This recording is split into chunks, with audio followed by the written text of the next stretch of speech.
نحمده ونصلي على رسوله الكريم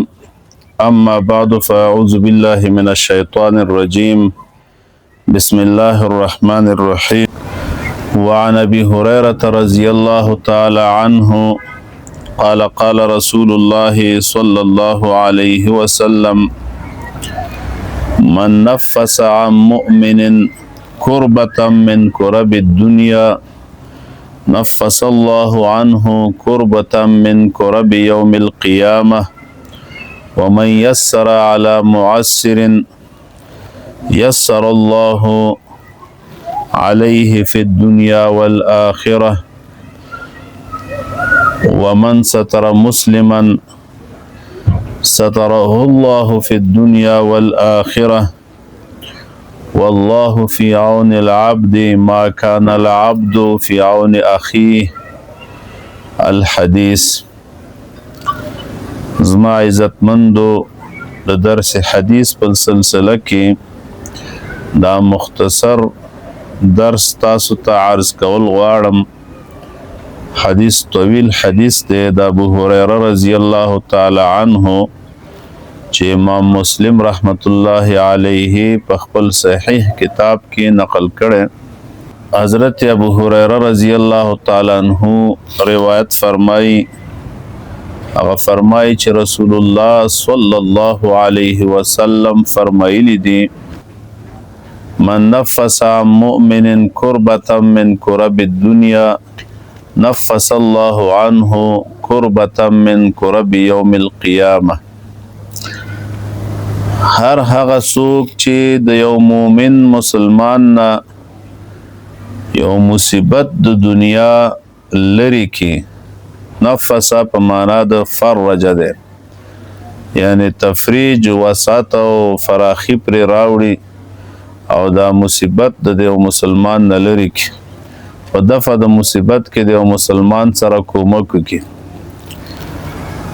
ومن په عوض او په پاداش کې به الله رب العزت د دنه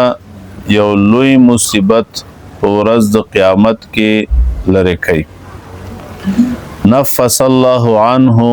كربة من كرب يوم القيامة. الله رب العزت به د دنه یو لوی مصیبت د لوی مصیبتونو د ورځ د قیامت ترې نه لري کوي. یعنی په دنیا کې مسلمان باندې غم راغی، مصیبت راغی، سختی راغله،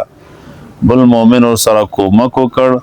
نو الله رب العزت به د سره په ورځ د قیامت کې په لوی مصیبتونو کې کومک کوي. دا قربتن تنوین د پاره د تحقیر دی، یعنی وړوکی مصیبت کې چې کومک وکړي نو الله رب العزت به بیا د سره قیامت کې کومک کوي.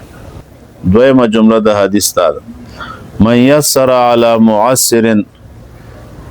چا چې آسانی وکړه یو تنگ دستی سره، معسر تنگ دسته چې دغه حالات تنگو دور سره آسانی وکړه، لکه قرضداری و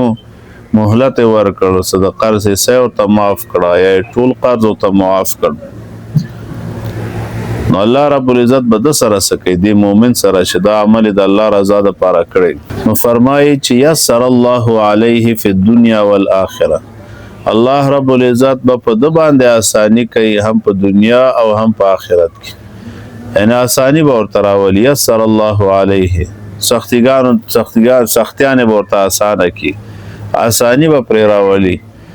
هم په دنیا کې هم په آخرت کې. نو دغه شخص بیا لاس نه تنګيږي دنیا کې، الله رب العزت مخ ورته خلاصي، ځکه د الله بندگانو سره ښېګڼه کوي،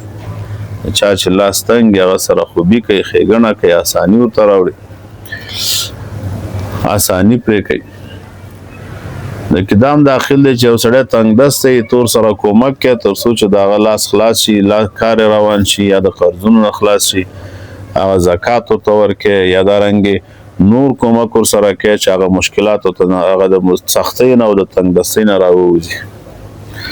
الله رب العزت به دې بنده سره چې د الله رضا دپاره دا دومره لوی احسان کړی هغه سره په دنیا او آخرت کې اساني کوي. او درېیمه جمله د دې حدیث فرمای ومن ستر مسلما، او چا چې پرده واچوله په یو مسلمان باندې ستره الله فی الدنیا والآخرة الله رب العزت په د باندې پرده واچي په دنیا او آخرت کې چا چې مسلمان د رسوایی او شرمندګۍ نه وساته پرده په واچول چې مسلمان نه اشتباه شي او خطا شي او په یو کار کې د رسوا او شرمنده نه کړ بلکې پرده په واچول عزت ورته پټ کړ عزت ورته محفوظ کړ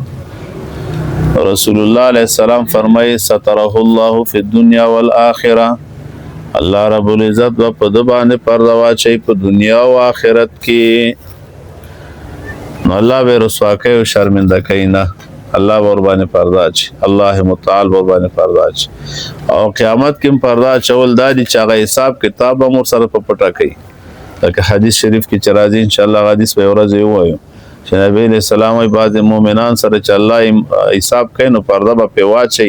د نور نه په پټه او سره حساب کوي چې نور پر خبر نشي نو دا د پرده اچولو په یو مسلمان باندې پرده اچول اندغه عزت ساتل او رسوا کول او نه شرمنده کول دا منقبت لري او دا فضیلت لري او سلورمه جمله نبی علیہ السلام فرمای والله فی عون العبد ما کان العبد فی عون اخیه الله رب العزت په کومک د بنده کې دی الله رب العزت په کومک د خپل بنده کې دی تراغه چې دا بنده په کومک د خپل مسلمان ورور کې وي نو الله رب العزت به سره کومک یو سره په واړی چې الله سره کومک او نصرت او یاریو کې په دنیا کې په هر کار کې نو دا کوشش کوي چې د نور مسلمانانو نصرت او یاریو کې په مشکلاتو کې په حوایجو کې هغه سره عون کې کومک کې نو الله رب العزت به بیا د سره کوي دا الله وعده ده الله رب العزت چې رسول الله علیه السلام په واسطه باندې من سره کړی والله فی عون العبد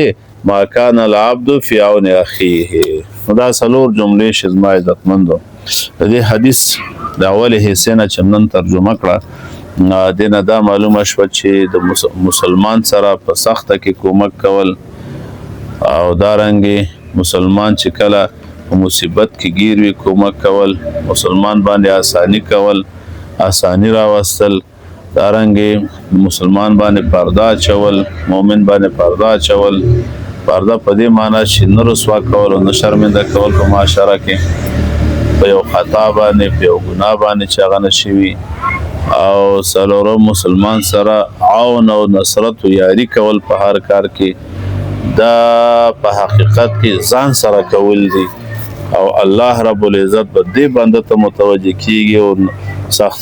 سختی به په نراولي اسانی به په راولي کومک به سره کوي مصیبتونه به تر نه لری کوي باقی حدیث به ان شاء الله تعالی په بل درس کې وایو ان شاء الله اقول قولي هذا استغفر الله لي ولكم ولسائر المسلمين